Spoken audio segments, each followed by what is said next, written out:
number 2 issue, Watchtower 2020, What is God's Kingdom? This is the particular issue that Jehovah's Witnesses are going to send this month to the various governmental leaders around the world. And this is very important in regards to their stance on neutrality, which they're making a large focus on this month. We'll have a special talk on this subject as well. What is God's Kingdom going to accomplish? In 1939, Rutherford wrote an article in the Watchtower and published a booklet on neutrality. And what's said in the booklet is interesting, and the history surrounding it, and also the timing of the booklet is very interesting as well. We'll get into that in just a little bit. So the earliest I see any stance on neutrality in the Watchtower is in an 1896 Zion's Watchtower. And this is the first real clear statement about opposition to war. And it's a question. It says, what should be the attitude of God's fully consecrated saints upon this subject? Should we favor war and bloodshed in a good cause, or a peace that would leave our fellow creatures exposed to such atrocities? What would our Lord do or say on this question? And he basically says, we believe that he would repeat his former words, "They that take to the sword shall perish by the sword. Do good to them that hate you and persecute you." In other words, don't kill. He took a very strong pacifist stand. But not without, if they ask you to go 1 mile, go 2. So Russell did acknowledge, hey, there's other branches, there's other ways you can help without standing out and being a rebellious person. I mean, there's medical fields, there's all kinds of things that you could do under the compulsion of the government that doesn't require you to kill. And even the early Christians did that. The roads that Rome was building, they were building to conquer the world. And at any given time, they would grab a Jewish or whoever was in their command at the time under their realm and compel them, hey, you need to help us do this. And they would do it without, making an incident about it. And we see the non-combatant stand. That's mentioned very, very clearly in the 1904 New Creation book. And there it's stated very clearly that non-combatant service is okay. Of course, this changes later, and why this changes later and when is very important. So we'll get into that in just a little bit. So in July 1915, they're in the midst of the First World War, about a year in. And here Russell basically says, and I'm paraphrasing, don't mess with the government. God's going to sort it all out in the end. If you want help to enlist in the hospital service, rather before you're drafted, then seek God's providence on the matter. Right? So it's still a non-combatant stance, basically. But it's still that strong opposition of killing, of being opposed to killing. And we see that in a lot of other denominations as well, especially the Adventist movements. We'll touch on that in a little bit as well. So in the November 1st, 1915 Watchtower article called Christian Duty and the War, here is a difference that I can see. I think he's offering this as a suggestion, one you could follow if you want it or not. He's basically saying, use your own judgment, but do it within the law, right? Don't try to break the law. Don't try to oppose the law. Don't desert your post if you've already been in right? If you already have a post or already committed to something, do what is required of you. We'll see a little later on, Rutherford's position was a little different. And we'll see what happened as a result of that. Now, Rutherford's famous talk in 1915 on militarism was published by the St. Paul Enterprise, that secret Watchtower newspaper, right? It was published as a booklet. And, oh, by the way, that picture right at the top there, that's the Bethel Christmas party of 1915, right next to his militarism article. And once again, Russell is allowing Rutherford to give speeches on behalf of the organization. We discuss some accusations made against Rutherford in our video on Judge Rutherford's death threat. There's a couple books that are very good on this subject and how religion tied into the First World War, and also the stance that some of these denominations were taking on, not on neutrality, but being opposed to war and opposed to killing. One of those is Richard Gamble's book, The War for Righteousness, Progressive Christianity, The Great War, and the Rise of the Messianic Nation. And also there's Philip Jenkins' book, The Great and Holy War, How World War I Became a Religious Crusade. So it's the history of how these Christian nations in World War I, they were all cousins with each other, and yet they all made these secret agreements with each other, and they were cousins fighting against cousins. So in this September Watchtower, it says, Scriptures misapplied. Does God give special direction to this class of his spirit-begotten children in respect to war? Or are they in this matter subject to the powers that be? The higher authorities, right? For Romans 13. We reply that all the Lord's people are soldiers of the cross, and that the apostle has forewarned us that weapons of our warfare are not carnal. There's no commission anywhere in the Bible for God's consecrated people to war, to fight, to kill, to take from others either life or property. The present go ahead. And their thoughts was they're fighting for God's kingdom, looking to God's kingdom, not to assist man with setting up their own governments under God. So there was a whole other philosophy and way of thinking. Yet it seemed to be more balanced on how you approach disagreeing with the governments on what you can and will do. And more than one cases, if you read, when people wanted to be a conscientious objector, they were allowed that, and they were often granted, okay, hey, if this guy is going to be a problem on a battlefield, you know what, let him be in another service, put him in the medical, like you said. And the governments often worked very well with people during those times to help accommodate the need as a whole. Going back to biblical times, the Old Testament, even in the wars that the Israelites fought, there were those that I can't remember where the scripture is, but it says if someone is too cowardly to go out and fight, they didn't have to fight.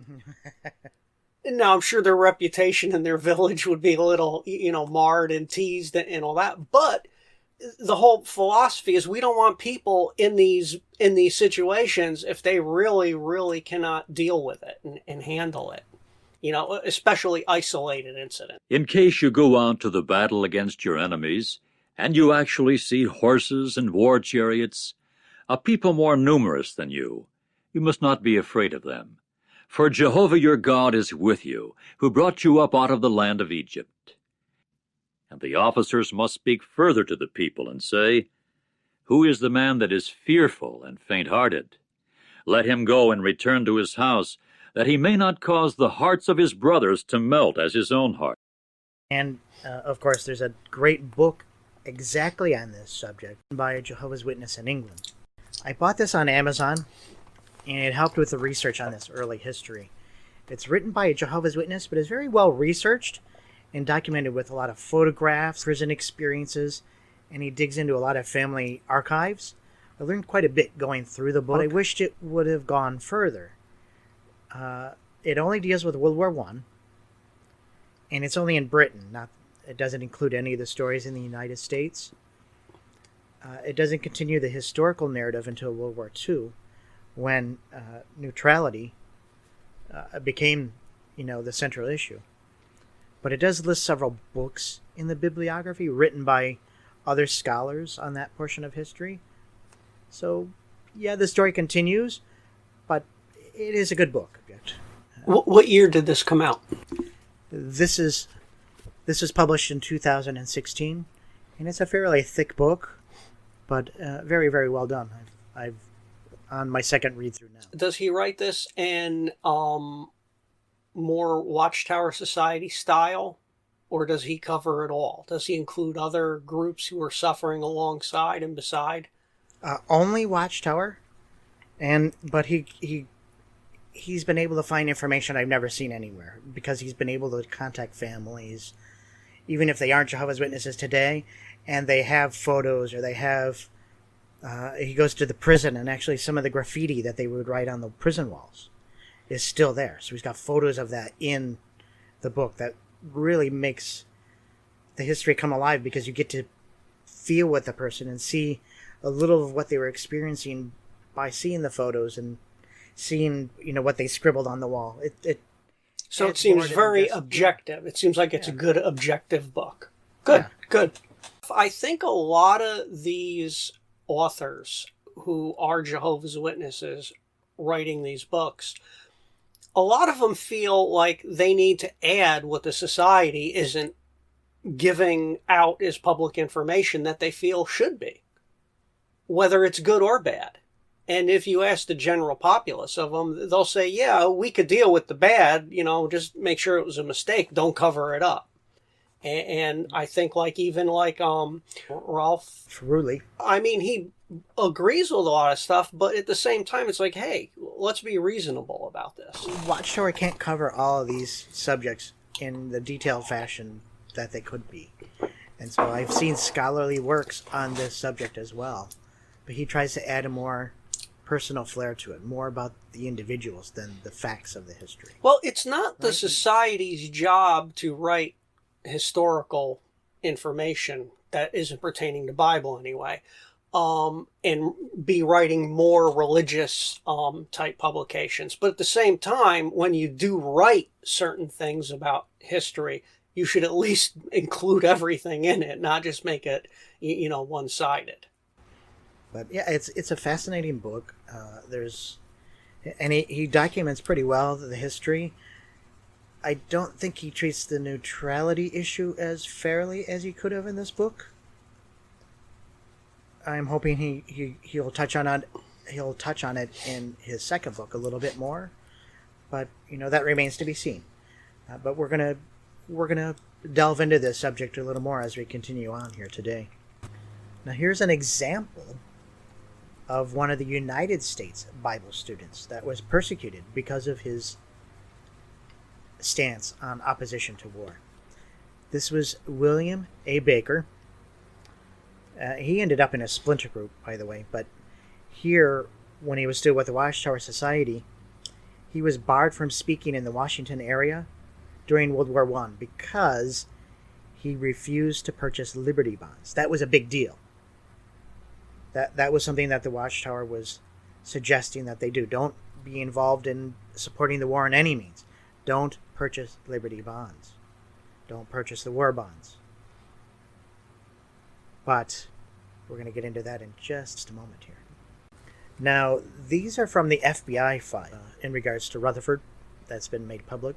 The bottom left is Barber, who also went to prison. Barber's the one who gave the lecture against Christmas when they celebrated the last Christmas and suggested Christmas was pagan. Basically, the FBI is following these Bible students around and even recording down their lectures just to see, did they say anything against the war? What are they telling their followers to do? Because what was being done in the congregations, or ecclesias as they called them, versus what's being published in the Watchtower doesn't always coincide.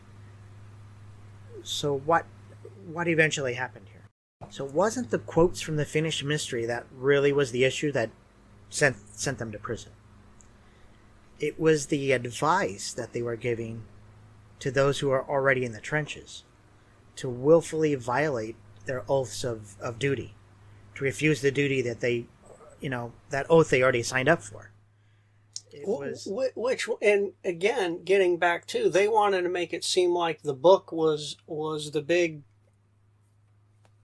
announcement of God's living word here on earth that caused all the ruckus. And, as you're going to show here, It really was, because they were changing people's mindsets during the middle of a war about things that maybe they should have just left alone. I mean, they should have done it before rather than in the middle of it. Yeah. So the reason they went to prison was basically insubordination, disloyalty, and mutiny. There's examples of letters that one of the Watchtower followers sent to his relative that was in the army telling him to refuse service. That's insubordination. That's not what Russell was suggesting. This was something that was new under the Rutherford regime. So what changed? Why did it change? Where did this neutrality stance come in? And you can see even from some of these letters that all Americans of German descent, including Bible students, were viewed with suspicion. So this William Weber, he's another one associated with the Miracle Wheat story. He was being followed not only because he was a Bible student, but also because he had German descent. He was a German. And the final document on the right is a letter from an FBI agent explaining that the person had a form letter from the Watchtower suggesting they violate the Espionage Act. Again, here's a clear-cut example why they went to prison. Because they're telling them to violate the law. And what are they doing today in regard to a lot of the child molestation cases? They're telling them to lie, to not, to not come forward with things, to even as far as shredding documentation about it. So this is a pattern here. This is something that's not a brand new thing in today. This started back, and you could pinpoint it right basically almost to this year when he took over, where all this this happened and this changed. So here's a couple more FBI reports of what's being said. And it says they were held for $8,000 for their appearance in court. Owing to their defiant attitude and nature of their testimony, the commissioner said he felt that he must make the bail heavy. Being able to pay it, they were taken to the Lackawanna County Jail. So a lot of the Bible students who were in opposition to war and were going to prison, and they were setting the bail high purposely. And this document on the right talks about those pages in the Finnish mystery that were tore out. That was one of the attempts to compromise. You can't distribute the book because of those pages. All right, we'll just tear those pages out. They kept always trying to find a way to compromise with the government. That's not really neutrality. A compromise is not a neutrality. You either do what you're told or you suffer the consequences, right? And that's what happened. Or blatantly stand up for what you believe in and suffer the consequences. Yeah, and that's either right. or. Yeah. Do it or don't. Not, compromise, I guess. We here at Watchtower History keep coming across these various pieces of Watchtower correspondence that adds to this picture of history. And so here's an example of that. This John Lewis Hagensick, and you can see his draft card there. He was born in December 1874. He has a letter that was sent to him from the War Loan Organization requesting him to appear in court over a refusal to purchase war bonds. And the letter on the side, that's front and back, is the letter he wrote in response to the government.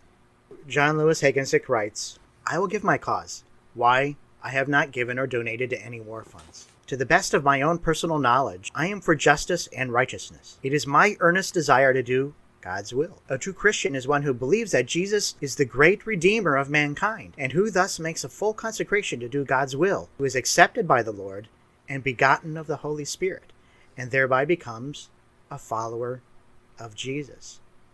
All such are ambassadors of Messiah, the King of glory." 2 Corinthians 5:20. "To whom the Lord has delivered his message of reconciliation for the world." No Christian could engage in war and remain a Christian for the reason that Jesus did not engage in war. Jesus declared that he came not to destroy men's lives, but to save them. If men of the world desire to engage in war, that's a question for them to determine. The Christian well knows that God has permitted this great war to come upon the nations to develop amongst them conditions that will lead to revolution and anarchy, and that every nation that engages in this war will be involved in the greater trouble. There's no middle ground for the Christian. He can be true to the Lord and faithful to his consecration vow only by taking one course. I have made a covenant with the Lord to be faithful unto death, and no one can take my life until God's due time. So long as I am faithful to the Lord, if it brings suffering upon me, I should take this stand. Then we should remember that God promised that his followers much expect to suffer, and that the reward of life everlasting on the divine plane is promised to those who suffer faithfully with Christ unto the end. Romans 8, 6-17. J. L. Higginson. So at one point, Rutherford's telling the Watchtower followers not to purchase Liberty Bond, and they suffer persecution for it. But once Rutherford himself started to suffer persecution from the government because of the statements in the Finnish Mystery and other statements they made in the Watchtower and other literature, he caved in, and he told his followers to purchase the Liberty Bonds. It was too late at that point. It appeared to many of the followers as a sign of cowardice, and that attempted compromise created a new splinter group of which John Lewis Hagensick was a part of. And that splinter group was called the Stand Fast Bible Students. And we plan on doing an in-depth Watchtower history style discussion on this group in the future. So we won't get too much into detail here, other than this was the group that left because of kind of on this subject of neutrality. They saw Rutherford's stance of asking the Bible students to buy Liberty Bonds, war bonds, as an act of cowardice. The title of their magazine is a bit quaint, Old Corn Gems, but is based on a Joshua passage that's listed in the first issue of their magazine, an open letter. So the Temple Notes, they love the Finnish Mystery. And they actually wrote a couple books on the subject, one called Temple Notes, and another one called Temple Sacrifices, which is a supplement to Temple Notes. Now let's summarize this. Let's summarize this. Here we are hearing from the Watchtower publications that they were refusing to buy war bonds. So here we have actual documentation, handwritten, historical, and it's not the only one out there, that people were leaving the organization for that very reason and going off on their own. So then what that ultimately says is that not everything in print is actually historically accurate. It's a version printed by the winners of a corporate takeover, maybe, however you want to look at it, those who took over after Russell. Jeff, your thoughts on that? The date of this letter, the summons to Mr. Hagensick, is Friday, May 16th, 1919, after the Watchtower comes out and says, hey, it's okay to buy Liberty Bonds. It's okay to buy war bonds. But here we have a letter from a Watchtower subscriber that says he refused to do it when they said buy the Liberty Bonds. They saw it as an act of cowardice. So here on February 1st, 1919, Rutherford tries to defend himself against the accusations that the Society invested $10,000 in Liberty Bonds. We know for sure Watchtower members are buying Liberty Bonds, as we've seen. But it's also interesting that it says it would be better to have said nothing in the Watchtower about Liberty Bonds. Well, it's a little too late, right? Probably a mistake was made. Probably. So at least it's commendable. You know, how often do we see the Watchtower saying we made a mistake? It's not something we see that often. Once every 100 years. So instead of continuing with this attitude on the particular mistake by the Watchtower, the attitude changes and the mistake is covered up in the future. Why not continue with the honesty? What they start to do is whitewash the history. And that starts pretty early on. So when you get to just a little over a decade later, in the March 15th, 1935 Watchtower, it says, any who purchased Liberty Bonds were labeled loose and unstable men, and included those who joined in a murderous campaign against those who might be in his way, in regards to those who inflict punishment upon God's faithful witnesses. So what was that, a big test for those people? Let's tell them to buy the bonds, and if they do, we'll know if they're loose and unstable? I don't know. I think it's a way Rutherford attempted to explain away the promotion of buying the Liberty Bonds, right? And once again, by diverting the attention to someone else. But even it's them. They're loose and unstable. Well, by 1935, how many of them were left? It's estimated over 75% of the Bible students had left by that point in time. Everyone else was pretty new, and those who had remained were very strongly loyal to Rutherford. This is 15 years later. Do you remember, we were told to buy Liberty bonds? Look a little bit further. So when the Jehovah's Witness and the Divine Purpose history book mentions the war bond issue, it neglects one of the important pieces of history there. It forgot about the compromise to purchase war bonds. They just kind of leave that out. So now, a curious question. To try and, get an idea, do you think they deliberately leave it out, or do you think they actually honestly forgot what they said years ago? Because I know there's people always reminding them of what they've done, so they can't really forget. So really what they're publishing is deliberate misinformation. I think what they're repeating is what's said in the Light book. It was written by Rutherford. So in Light, 1930, he says, in Canada and the United States, this was begun by putting a ban on the literature published and distributed by Watchtower. Then began the persecution of the faithful witnesses and repeated attempts to compel them to purchase war bonds and war stamps to further the war machinery. This persecution reached a climax by the unjust enforcement of the espionage. Wait a minute, but you told them to buy Liberty bonds. How come you're not mentioning that in your story?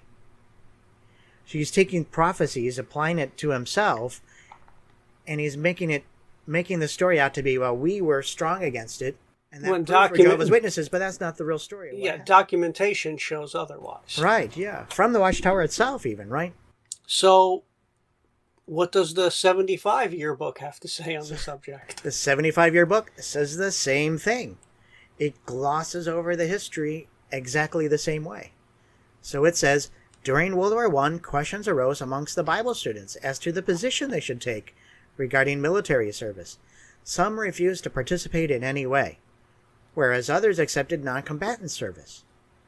Related questions arose about whether to buy war bonds and stamps. Failures to do so sometimes resulted in persecution, even brutal treatment. When Jehovah's servants of today consider any program or activity of the nations, they act in harmony with such scriptural principles as that set forth in Isaiah. So they're making it out like they stood strong and firm and refused to do this, but they promoted it. That's a complete whitewash of the documented evidence. They told them to do it. Now try to look up war bonds or Liberty bonds on the website. 3 articles. Only 3. They don't talk about that history. They completely neglect it. And when they do talk about it, they avoid giving the full story of what happened there. It's the same thing in the April 15th, 1955 Watchtower. So it says, in connection with such a distribution, a petition was circulated and addressed to United States President Wilson. We, the undersigned Americans, hold that any interference by the clergy with independent Bible study is intolerant, un-American, and un-Christian, and that any attempt to combine church and state is radically wrong. In the interest of liberty and religious freedom, we solemnly protest against the suppression of the finished mystery and petition the government to remove all restrictions as to its use, that the people may be permitted without interference or molestation to buy, sell, have, and read this Bible study. And 8 brothers connected with the Society's management and editorial committee were sent to prison. But the Kingdom news spread around. Some may go to jail. Joseph F. Rutherford and some of his colleagues are likely to pass their summer months in a villa where they will be protected from mobs who insult them by asking them to buy Liberty bonds. It's quite interesting to note that Rutherford and all their ilk who take delight into going into convulsions over the Catholic Church are always being pursued by government and officers. Anti-Catholicism and anti-Americanism seem to be twins. Again, no mention that Rutherford told them to buy Liberty bonds. Which is a compromise of church and state. Exactly. But he's making it out that they took a bold and stand firm. We took this stand, which proves we are strong and loyal followers of Jehovah. Except you didn't take that stand, you took the opposite stand. But who's Claim writing you took that stand when you took that one? This is not evidence that you're Jehovah's organization because you did that instead, right? But who's writing history? Yeah, okay. That Who's writing the history? Yeah, if they're writing it to whoever's following it, it's whatever they say happened, especially if they don't research it and believe it. And who's going to go back and check the documentation to see what really happened? We are. Watchtower history style.